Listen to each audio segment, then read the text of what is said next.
thanks for that. Thanks for that warm welcome. I accept your nomination. Thanks for that very warm welcome. It's great to see a lot of friends here from New Hampshire, and welcome the students who are here. I thank Tom. I thank Ann. Ann and I, Ann revealed to me before we came out that we have something really quite personal in common. During the time she lived in Washington, her hair was cut by the same man who cuts my hair. But I do want to say what may be obvious, that Tom and I do not have the same barber. If you, Tom definitely will be a future senator someday, and I'm honored to have been introduced by him, and I look forward to watching his career as it goes on. It is really great to be here at St. Anselm. I am following the better parts of my family. My daughter Rebecca was here a couple of weeks ago. My wife Hadassah, my mother, all the women in my family. There's a kind of gender gap in my family, you know, but they've all been here, and I'm glad to follow them. One of my favorite signs in this campaign is posted in our Manchester headquarters. It is a respectful reference to the spouse of one of the other Democratic candidates. Some still anonymous member of my team put up a sign that says, "Heinz may make ketchup, but we relish Hadassah." Well, anyway,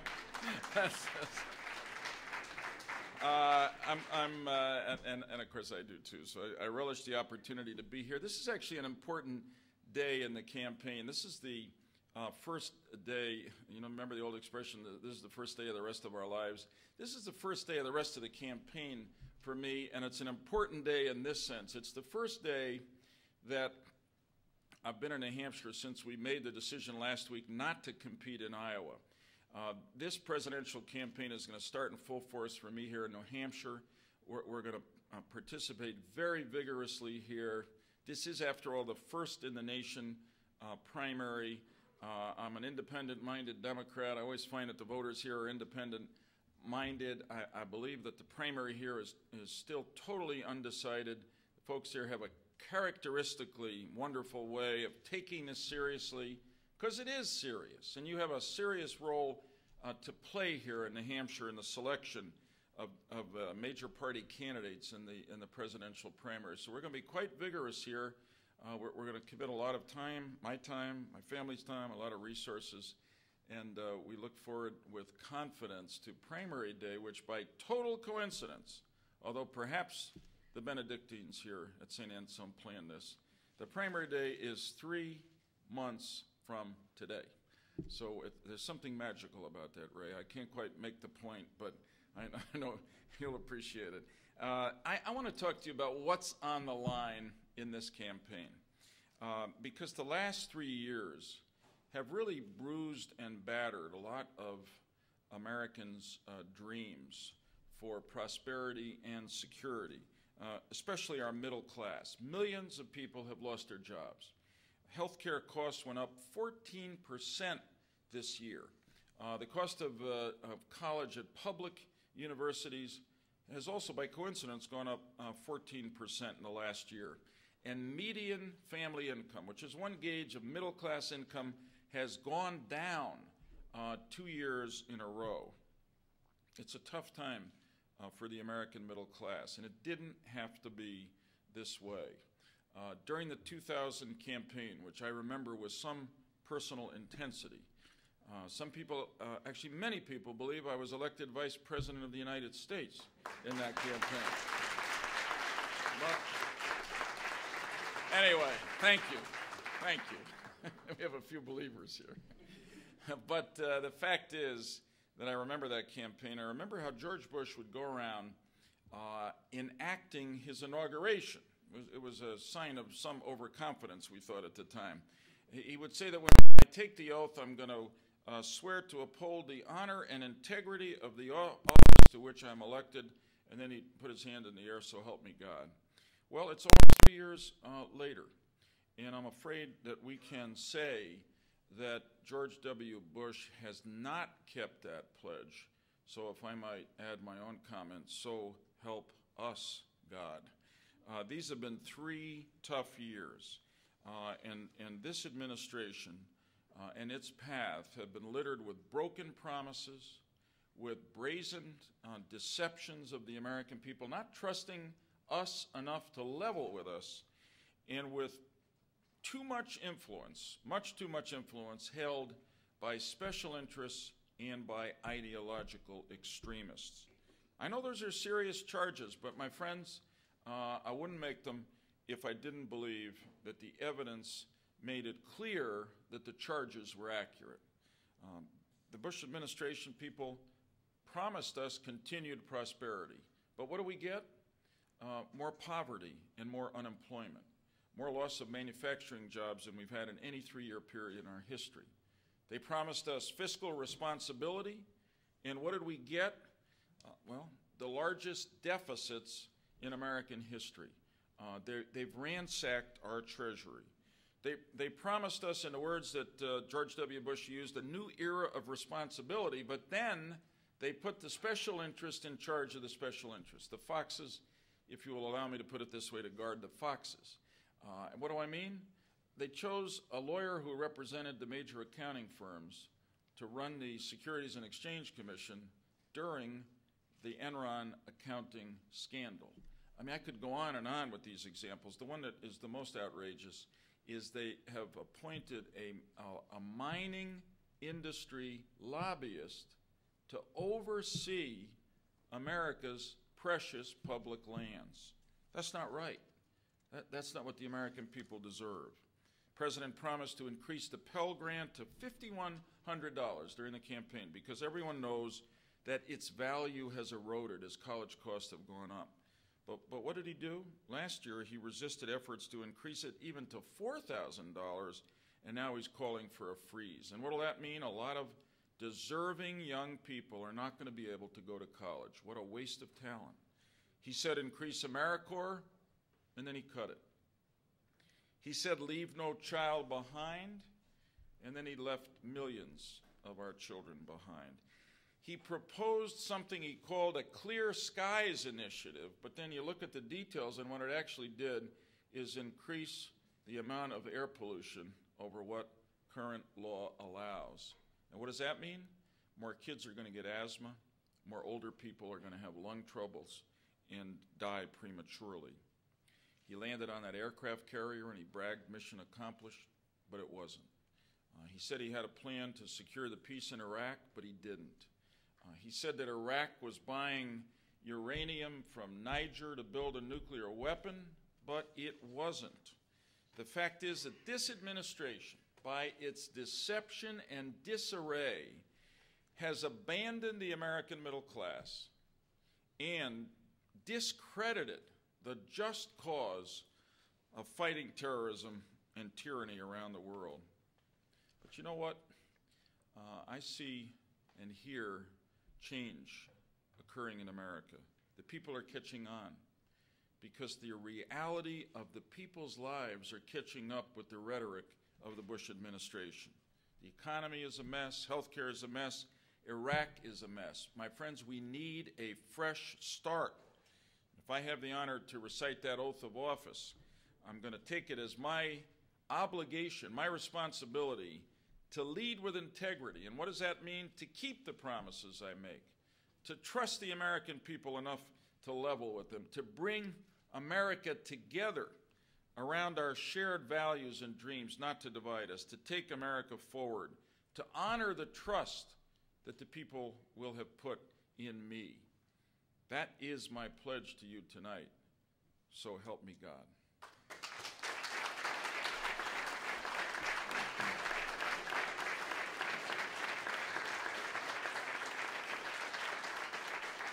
I'm an independent-minded Democrat, and I'm running for president to restore prosperity and security to America and fairness and integrity to our White House. When I lead with integrity, we're going to bring back fairness to the tax system. I've got a plan that cuts income taxes for 98% of America's taxpayers. And it does that in a fiscally responsible way by closing corporate tax loopholes, some of them are truly outrageous, and asking more from those who can afford to pay more. So far in this campaign on the Democratic side, we've been stuck in a debate that's beginning to get stale about which of the Bush tax cuts we should repeal. Some of my opponents have even go so far as to call for raising taxes on the middle class. But in my opinion, the last thing we should be doing is pouring salt into those economic wounds. I'm the only candidate who's taken a fresh look at the whole system and is proposing fundamental tax reform to reverse the growing burden on America's middle class, forced particularly by the Bush administration to pay more and more of the cost of government. When I lead with integrity, we're going to grow this economy and grow the middle class. We're going to work together with the private sector on a plan I've put out that I'm confident will create 10 million new jobs in the first 4 years. We can do it again, just like Bill Clinton and Al Gore did it in the 90s. When I lead with integrity, we're going to make college more affordable to our young people. Those last few steps on the staircase of equal educational opportunity, of course, mean just as much as the first few. In today's knowledge-based economy, a college degree is clearly the passport to success.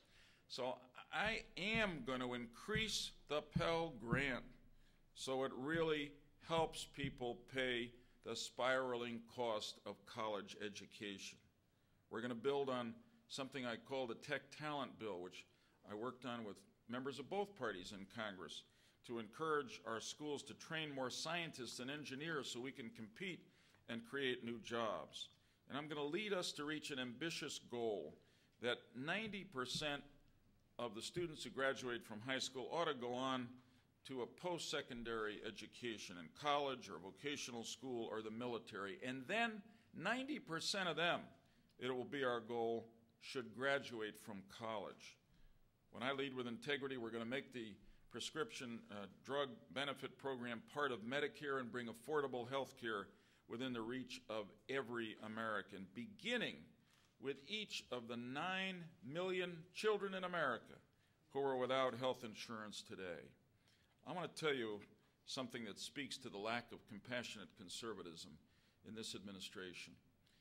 Earlier this year, it was right here in this state, I was at a political meeting, and afterward a man came up to me and said he wanted to ask me something personal, that he had a child who had a difficult illness that doctors had said was probably going to be terminal unless there was a treatment for that disease. And he said to me that the doctors had also said to him that the most hopeful path to a treatment was through stem cell research. Did I know what President Bush had done to block stem cell research, and what would I do about it? And I said, and it filled me with such excitement about this quest that I'm on to be able to say this, and I repeat it here tonight. I said to that man, on the day that I'm privileged to walk into the Oval Office as President of the United States, that first day, I will remove the Bush restrictions on stem cell research.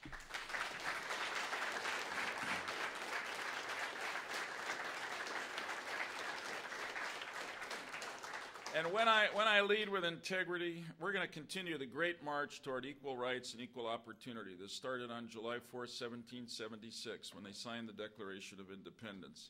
We're going to protect affirmative action because we need it. We're going to bring hardworking, law-abiding new Americans, immigrants, into the economic mainstream. We're going to advance and protect the rights of gay and lesbian Americans. And we're going to defend a woman's constitutional right to choose. When I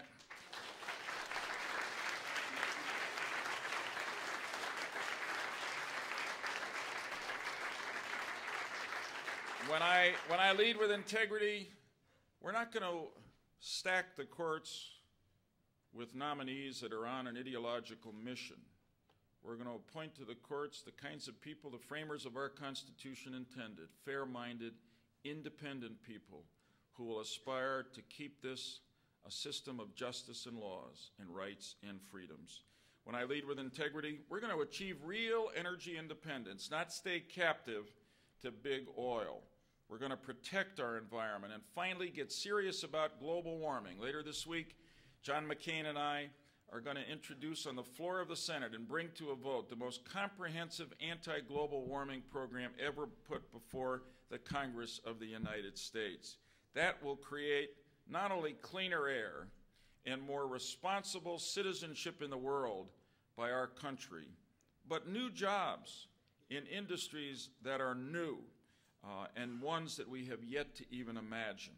When we lead with integrity, we're going to face down threats to our security at home and abroad by having the guts to reform our intelligence agencies, as this president has not, by having the common sense to support our local firefighters and police to protect us here at home, as this president has not. And when we lead with integrity, we're going to cut the deficit every year until we eliminate it. That's the only way to stop the dangerous draining of money from the Social Security Trust Fund, just as the baby boomers get ready to retire. Dear friends, we've had enough of George W. Bush and the politics of personal destruction that they involved themselves in. You all know about what happened to the ambassador who had the nerve to tell the truth about the absence of an Iraqi program to purchase uranium from Niger. This administration apparently leaked information about the wife of that CIA, of that ambassador who was a CIA agent, thus risking her security, our national security, and if proven against anyone, violating our criminal laws.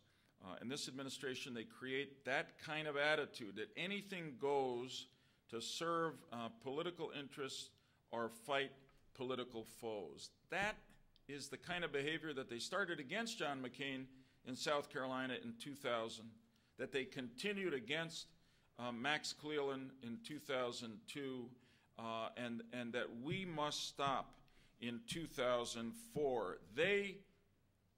To me, it's the politics of personal destruction. I think for a lot of them, it's just another day at the office. We got to kick them out of that office in 2004. So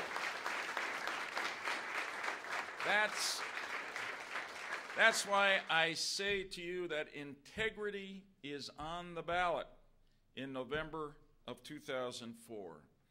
And there's only one way to defeat a president who we know has not leveled with the American people, has tried to convince us that things are not right. Things are right when we know they're not right. You cannot beat someone who doesn't level with us unless we level with the American people ourselves. And we're not going to do that by pandering to interest groups or taking positions on both sides of big issues depending on where we are and when we're there. We're going to defeat this president by taking strong positions that are based on what we believe is right for the future of the American people and having the courage to stick with those positions. That's what leadership is about. Leadership is about doing what's right, particularly when it's not politically easy. And that is why I say that the battle for integrity is a battle we can win together. This is all about the future of the greatest country in the world. And it all starts here in New Hampshire. It's a country that's facing some of the toughest times we have ever faced here at home and around the world. But it's about the future that the students here at St. Anselm College will face, whether you will leave this school at a time when you have the same sense of unlimited opportunity that my generation had, and the same sense of confidence and security that there was nothing America could not do if we worked together. So, dear friends, let's rise to this challenge. Let's meet this moment, working together. Let's build the safer, healthier, better future that we all want by changing the leadership of this country and electing a new president in November of 2004. Thank you.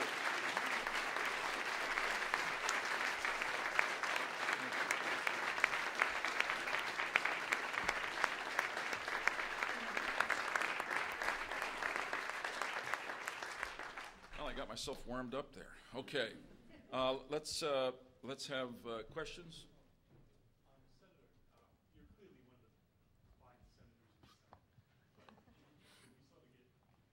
We understand that there's big difference between, someone who excels in the Senate role and an executive, and someone who can succeed in the executive So branch. you don't think Judd Gregg is ready to be president? Oh, okay. Okay, go ahead. Sorry. So I guess we try to like dig through, like you just gave like this speech for the, like the stump speech and what you're for and everything. But we need to know a little bit more about your strengths and weaknesses. So what I'd like to know is, like, when you review your whole life, yes, like, what is the biggest success in your life, and also what is the biggest failure in your life, and how learning from each of those will that make you a better president? And when you close your eyes and you're on the plane, what do you think that the country, what's your vision of what the country will be like in 20 years? Tough question. Look, life is full of challenges and opportunities, and you're asking difficult but important questions that really go to the heart of how I believe most people make a judgment about who to support for an office as high as President of the United States. Because it goes, obviously you want to know where someone stands on issues, but ultimately I think people want to make a judgment about the person, because people are smart enough and sensible enough to know that we can't know, particularly with a president, every challenge, every crisis, every opportunity that's going to arise. So you get a sense of who is this person? What are his values or her values, and how are they likely to operate under pressure? And will they have, whose interests will they have at heart? Will it be the public interest or special interest?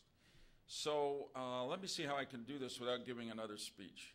Part of it is to look at a lifetime. If you want to judge what kind of president I'll be, and I'm going to get to your question specifically, or maybe I won't. But part of it is look at my record. I mean, who am I? I'm the grandchild of immigrants to this country. I'm the child of parents who worked hard to work their way up into the middle class. Neither one of my parents went to college. So I was the first in my family to have that opportunity. It's a remarkable part of America that in one generation I went from that background, which is I had a very strong, supportive family, very religious family, very involved in the life of the community, gave my sisters and me a lot of support and motivation to go out and do well. We believe in America. We love this country. And so in one generation, here I am, having been a state senator, attorney general, United States senator, candidate for vice president, now candidate for president. So I bring with me a lot of experience, a record which shows who I am. I am, as Tom said in his gracious introduction, somebody who's fought for social justice and social progress all my life. I started out my career not in public office, but in the civil rights movement in the 1960s. I believe in the promise of America. I've worked hard to make life better for people here. I believe in keeping us strong in a dangerous world. I think I know how to make the economy go again. I worked very closely with Bill Clinton and Al Gore. I think we learned a lot of lessons that George Bush and Dick Cheney never learned about how to have the government working together with the private sector to create jobs. The great Paul Tsongas from next door, my law school classmate, used to have a wonderful line where he'd say, you know, if we're pro-jobs, we can't be anti-business, because business is going to create the jobs. We've got to work with them. So that's the whole record that I bring into office as president, a willingness to make tough decisions, take on tough battles if I think they're right. I wouldn't run for this office if I didn't believe I was the president, I was the person America needs to be president now, to unite us, to make the tough decisions, to restore prosperity and security. Well, let's see if I want to answer any of your personal questions. The second part was, what do I want the country to be like in 20 years? What I think it'll be like? You see, I think that's the key here. I believe that the decision that we make this next year about who's going to lead us will have a lot to say about what kind of country we're going to be in 20 years. I'll tell you, in this campaign, you have long days and short nights, and what keeps me going is my fear of what America will look like, not so much, not even in 20 years, But in 5 years, after 4 more years of Bush and Cheney, I think it's going to be a government that's going to be deeply in deficit. I think it's going to be a country in which the middle class is shrunk, not grown.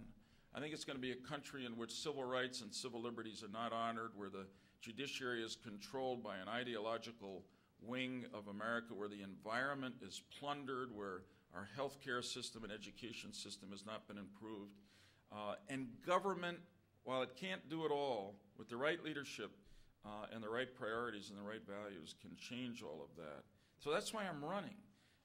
And you know, the other thing here, we're facing the potential from terrorism, particularly radical extremist Islamic terrorism, of plunging the world into a kind of global religious conflict that would be disastrous. It's going to take a kind of leadership that will reach out not only to be strong when we have to be strong and tough when we have to be tough, but that will build bridges with the Islamic world in a way that will say to the majority there who aren't extreme and violent, there's a better way to live a better life. And that's what's on the line. I met a woman in Oklahoma a while ago. She came over to me, said she was 80 years old, and she'd been voting for more than a half century. She was convinced that the vote she was going to cast in 2004 was the most important vote she ever cast, because America's at a crossroads. I agree with that. And she was a wise 80-year-old woman, because she told me she was going to vote for me. But, I'm going to save those private answers for another time, because the personal stuff is real personal. Yes. Okay, Senator Lieberman. My name is Denise Daigle. I'm a consumer. I live in Manchester. I'm a consumer advocate. A consumer? Advocate. Okay, good. Presently, Medicare covers 50% of doctors and professional services related to mental health, while it covers 80% for all other services. As president, will you create equal Medicare coverage for mental health care and stop parity, discrimination, whatever you want to call it, against people with mental illnesses who desperately need these services but cannot afford them? And how are you planning on doing it? I saw in your brochure that you mentioned some of that stuff, but I would like to know how you plan on doing it. Good for you. Part 2 of my question, because I don't want to miss anything. Okay. Currently, Medicare covers a lifetime limit of 190 days for inpatient of a psychiatric hospital, but it offers no lifetime limit on days covered for an inpatient in a regular hospital.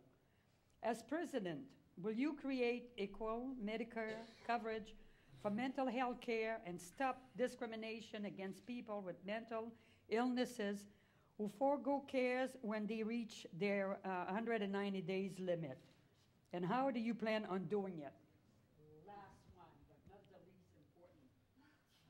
Now, everybody You are quite a consumer advocate, aren't you? Well, I'm trying. Yeah.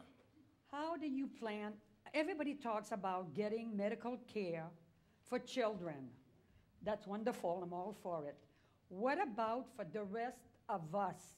Yeah. What do you plan on doing Okay. for affordable I'm going to try to give you care yeah. for everyone Good. in the United States? Thank you. You're welcome. Thank you. Let me see. I'm going to try to answer these questions more briefly, and consider this the beginning of a discussion. I'm going to be coming back here a lot between now and January 27th, and after that, with your help and the good Lord's help, as the candidate for president, and after that as the president of the United States, and then you're going to really get an answer from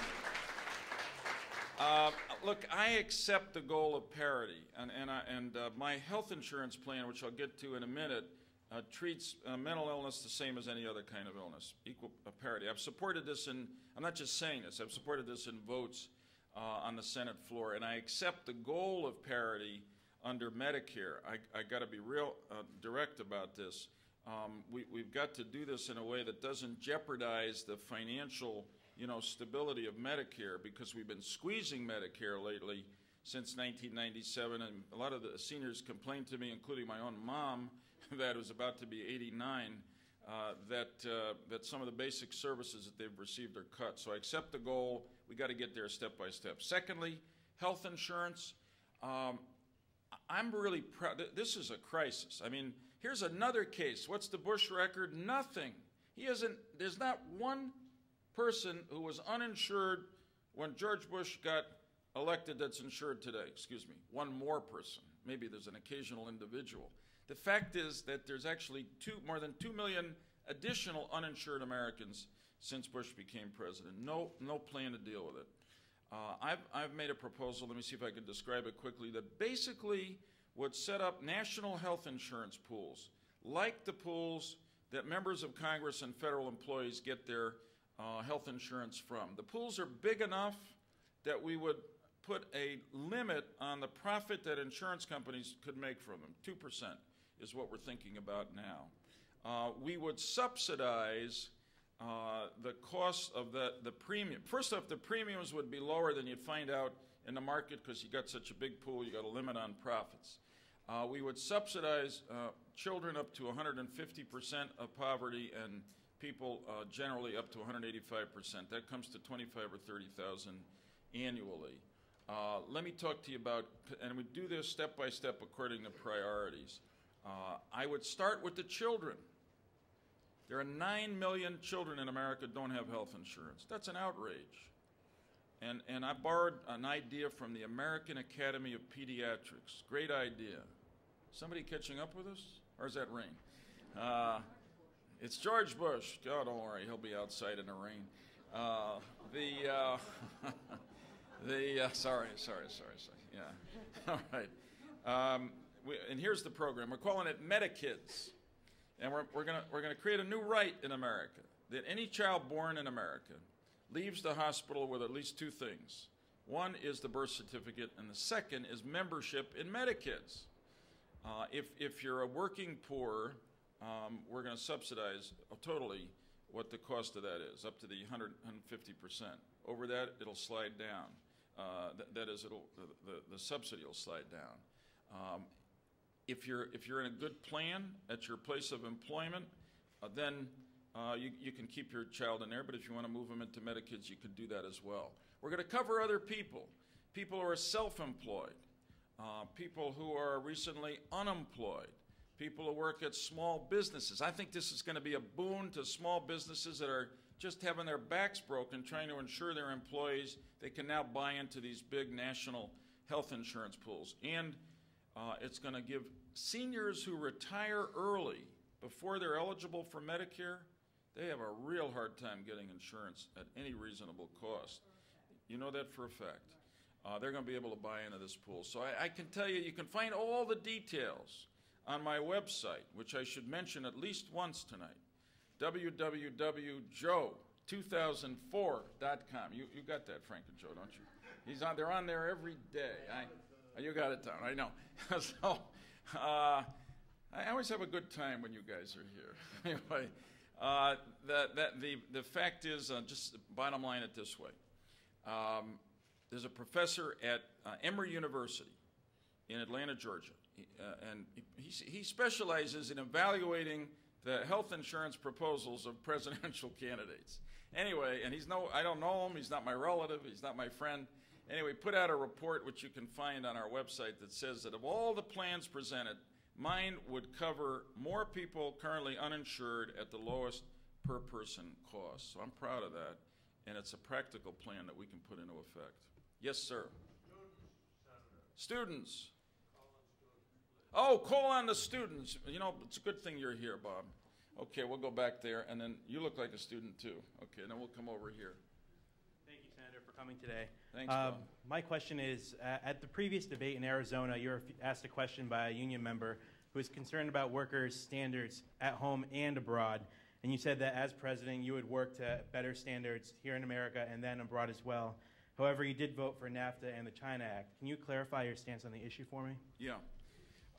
First off, all the Democratic candidates brag appropriately and understandably about the great Clinton-Gore economic record, 22 million new jobs. But you gotta acknowledge that a key part of that was the support of Clinton and Gore for trade agreements. Why? to knock down. Clinton had a wonderful, classically Clinton explanation. We got 4% of the people in the world are Americans. There's only so much we can make and sell to each other. If we want to create more jobs, we've got to lower trade barriers in other countries so we can sell to the other 96% of the people on Earth. That's what it's about.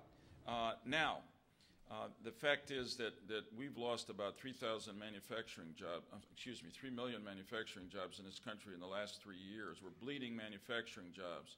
Some of that is because some countries are trading unfairly, and we got to be real.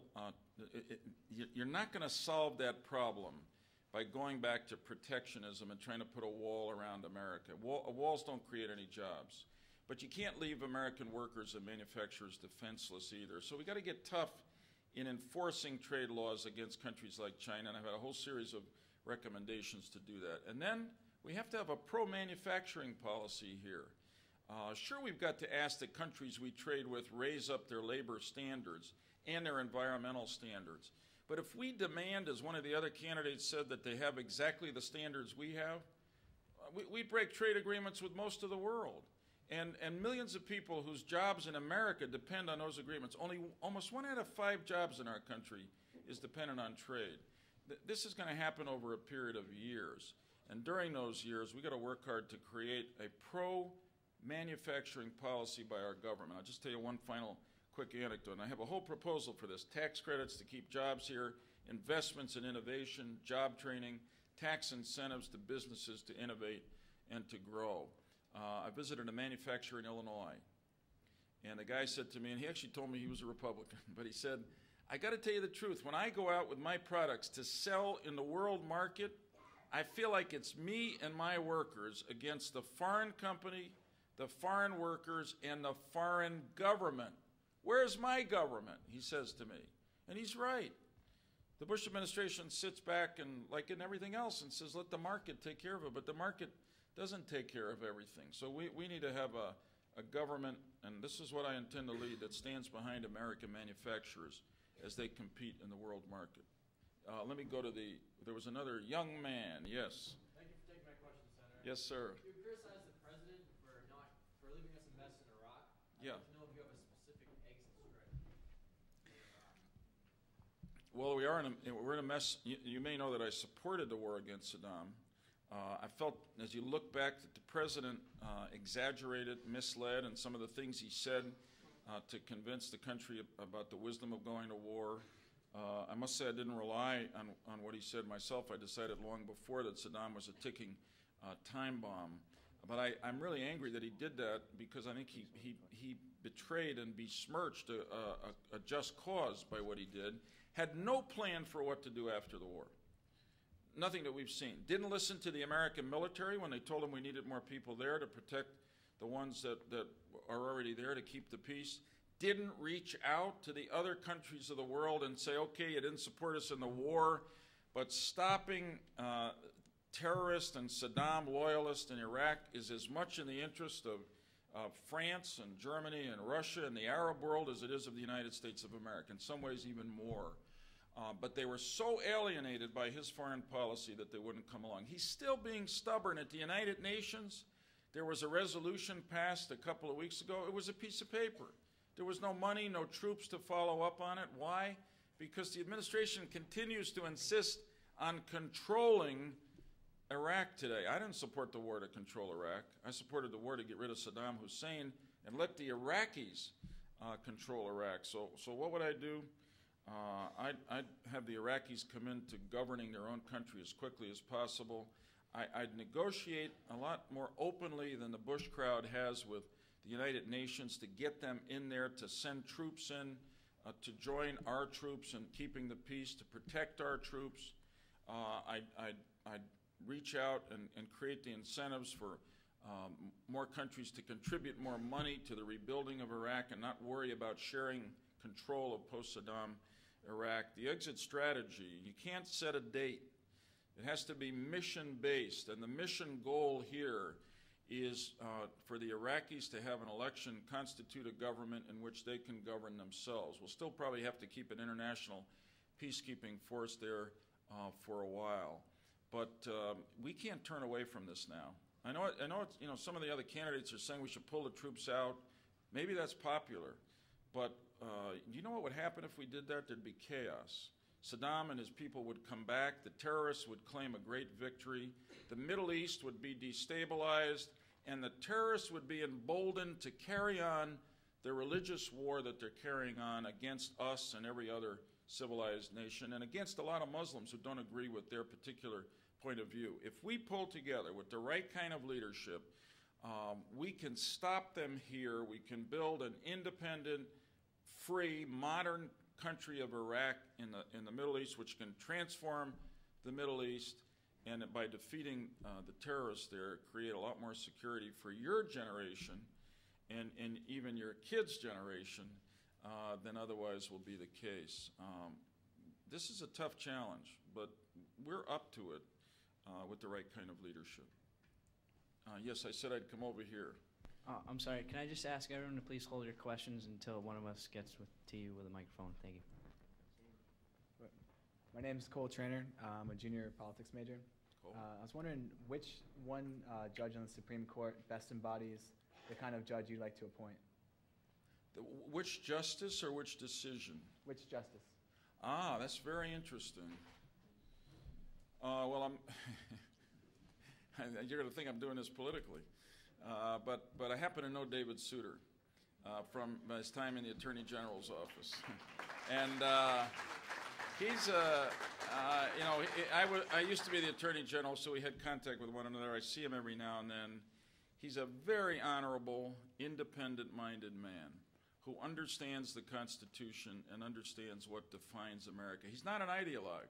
He's a dispenser of justice and a protector of America's values. So frankly, I surprised myself in giving you that answer because I've never thought of that question before. Let me say this to show you the difference. David Souter was appointed by the former President Bush. David Souter wouldn't even make it onto the short list or long list of this President Bush because he's not going to swear loyalty on particular issues that they want it on.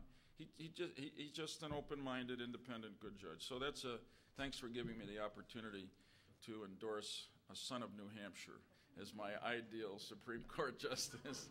Any other students that I should try to? Yes. Yes.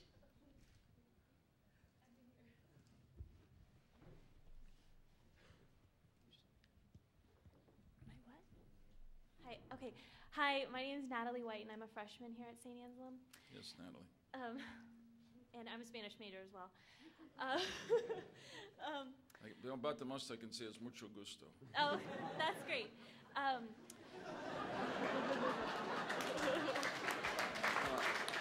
That's something. Yeah, mil gracias, right. My grandfather was born in Cuba, Yes. and subsequently I have relatives there still. And it's my understanding that there's a bill going through Congress about lifting sanctions to Cuba and possible open travel to Cuba. And so I was just wondering, well, and I know that President Bush has said that he would veto any such bill. And I would like to know what you would do Right. and why. I'm a hardliner on Cuba because I'm an anti-communist. And this guy, Castro, I mean, your family will tell you, has for all these years suppressed the rights of people in Cuba. He continues to jail his political opponents. He killed a bunch of them in the spring of this year. The Europeans who have romanticized him for years have suddenly kind of opened their eyes and begun the literary leaders and other figures in the political system to accuse him of violating the human rights of people there. So I don't believe this is a time to ease up on Castro. I think we have to keep the pressure on in the name of our international values. Now, incidentally, the particular bill, there's a lot of legal travel to Cuba, including by Cuban Americans who can go and visit their families. The question in the bill was whether we would get tougher in enforcing so-called illegal travel there. And I think for now, we ought to keep the pressure on them. Yes. Yes, sir. And then we'll go over here. And then I'll come back to some students. Thank you. Wait, the gentleman stood up. Well, I'll come to you next. Yes, sir. Can I shift your gears to the Middle East Yes. for a moment? I have a quote here from the late Abba Eban, who was quite a guy, as you well know. I believe, was the only Israeli that was ambassador at the same time to both the UN and the U.S. However, he was a dove and he couldn't seem to compete with the generals. And this is one of his quotes that he made before he died. A dove at heart, Ibn was often at odds with Israeli leaders. He believed Israel should negotiate peace in exchange for the territories that were captured in the '67 war. And instead of doing what he suggested, they built settlements on it. Would you care to comment? Yeah. First, I want to tell you one of the great Abba Eban comments, which I lost an election for Congress once, and people try to make you feel better. And somebody told me an Abba Eban comment, which later was described to me as a Winston Churchill comment, but either one was okay. And the comment was that politics is the one area of human endeavor where we know for certain there is life after death. And so it was. You can choose which one of them has said that. Look, let's see how I can answer this quickly. This is a tragedy, the continuing conflict between the Israelis and the Palestinians. And of course, who suffers are the people on both sides. It is clear that the one acceptable solution to this conflict is a two-state solution. A free and independent Israel next to a free and independent Palestine. Through Bill Clinton's negotiation and intervention, we were that close to it. And it included the yielding by Israel of a significant amount of territory and closing of, withdrawing of settlements. That's in 2001 early. Arafat rejected it. And what ensued are these 2 terrible years of violence. We've got to get back to that. The only way to, well, first off, we've got to get back to it by the United States having a president like Clinton who will be as engaged as he was in the peace process, because nothing good is going to happen between Israelis and Palestinians unless we're there. Secondly, now, there's got to be a Palestinian leadership that will make 100% effort to stop the terrorism against Israelis, or else the Israelis will not negotiate. And I'm not talking about Sharon, I'm talking about the people. You look at any public opinion poll among the Israelis, they're not just open to a two-state solution, they are yearning for it. But they're not going to negotiate with a leadership that seems to be in cahoots with terrorists who are coming in and blowing up innocent civilians. So it's a terrible crisis. I've traveled there extensively. The 2 men that became prime ministers of the Palestinian territory in the last 6 months, I know them both. I knew the first man, Abu Mazen, better than the second one, Abu Allah. Both good people, both very different from Arafat. And the first one resigned because Arafat wouldn't let him take on the terrorists. The second one almost resigned. We've got to separate the new leadership from Arafat, and there can be hope for the kind of solution that Clinton, Barack, and Arafat almost had, and that Abba Eban, I think, would have supported. I will do everything I can as president to bring that about, and I believe I can. I'm sorry again. Let me go to one of the. You got a student back there? Well, we have time for 2 more questions. All right, so let me go to one of the students here because I want to. Thank you, Senator. Yes, sir. My name is Daryl Marma. I'm a sophomore Great Books major here. Daryl, that sounds like a good major. Okay, rare breed. No insult to Spanish majors, but a Great Books major. That's interesting. You speak of the exponentially rising costs of healthcare. Yes. Have you considered the many doctors after completing their residency, them being forced to join huge conglomerate medical practices because of the rising costs of their own insurance? What is your belief with regards to medical tort reform? I've supported medical malpractice reform. Look, clearly you've got to have a system in which people who are injured as a result of negligence by medical professionals have the right to recover and be made whole. compensated for that injury. But the system has gone a bit off balance. And it is costing doctors, and particularly in some fields, an enormous increase in insurance premiums, which one, discourages and actually puts some of them out of practice, which means that there aren't enough doctors out there. Two, they practice medicine defensively, which is either they're timid or they order tests that are not otherwise necessary to protect themselves. We all pay for that. Like everything else or most else in Washington, this is only going to get done if there's somebody who can build bridges. The president has come in with a proposal. It's way out here. It's never going to be adopted. I actually co-sponsored the last medical malpractice bill that passed the Senate about 4 years ago, and it's a serious enough problem that and that was a bipartisan bill, that I would try to do that again. We're not going to give everybody everything they want here, but it's a crisis, and we've got to make some progress on it, and I'm convinced I can. This is our last question. Oh, I'm sorry to see those hands still up. Thank you, Senator Wait a Lieberman. second. What did you survive? Spalding High School. Oh, okay. I saw that. My name's Tim Bruno. I'm a sophomore English major. My question deals with the education crisis. You spoke of how the children have been left behind and how you're going to help the college students with the Pell Grant, but how do you claim to help the children who have been left behind? You mean in the elementary and secondary schools? Yes. Yeah. Again, I said it before, I'm the first in my family to go to college. So how did I get that opportunity? I went to a great public school system that prepared me for it. A lot of kids in America don't have that same opportunity today.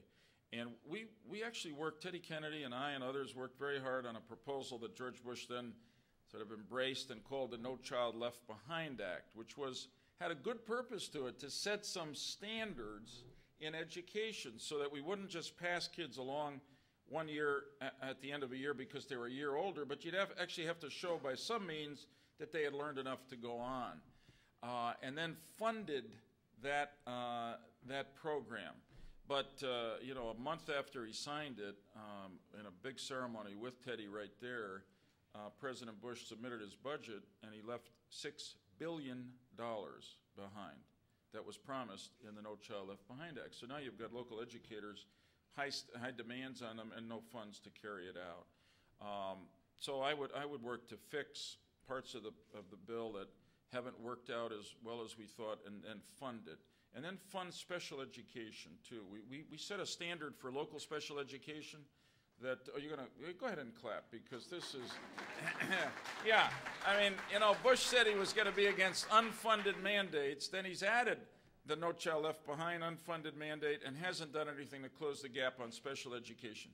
The federal government put tough standards for educating kids with special needs on the local schools. The local schools are delivering. We promised, well, it was actually before I got there, but I accept as part of that promise, as a member of Congress, we'd fund 40% of it. We're down, what, around 13 or 14% now?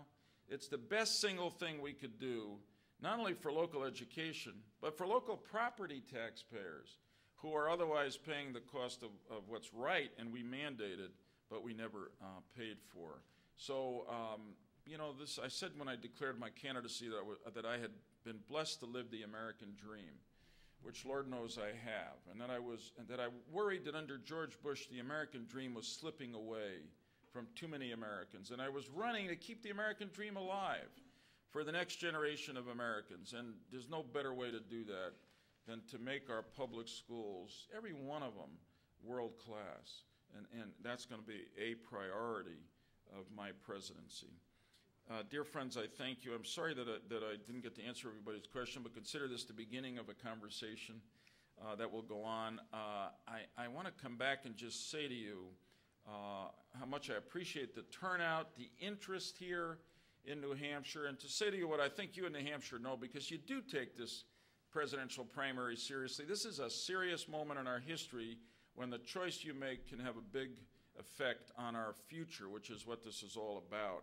But I just want to say to you from the perspective of a candidate that the promise that Jefferson put into the Declaration of Independence, that in America power would only be held with the consent of the governed, a literally revolutionary promise when he made it, is still true today, that each and every one of you have an enormous amount of power in America, that every vote that is cast by every one of you counts equally with the votes of anybody who's the head of a business or extremely wealthy. But more to the point is this: believe in our power to make the future better. America's an optimistic country. I'm an optimistic person.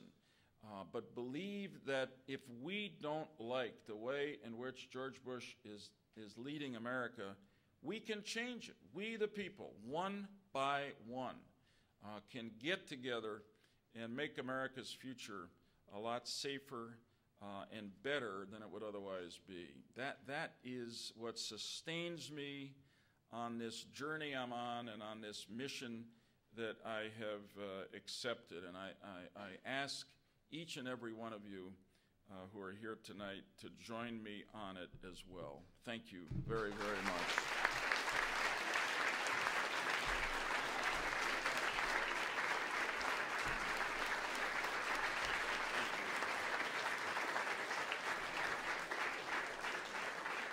On behalf of the Institute of Politics and the students, faculty, and staff here at St. Anselm College, we would like to thank Senator Lieberman for coming to speak to us today, and we would like to present him with this gift as a token of our appreciation. Well, thank you very much.